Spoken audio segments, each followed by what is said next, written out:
まだ寝言言うの？でもなんかちょっと前にふーちゃんにちょ寝言言ってるって聞いたらうんって言ってためちゃくちゃいびきかきそうなお顔してあります。いや、かかないんですからねいびきは本当にかかない。寝言は言うけど、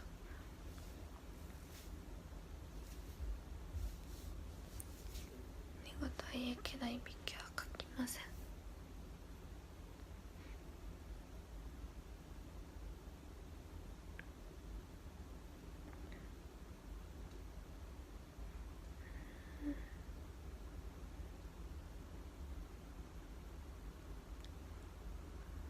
ふーちゃんの寝言は聞いたことないかも。ふーちゃんが寝てる時に起きてることがあんまない。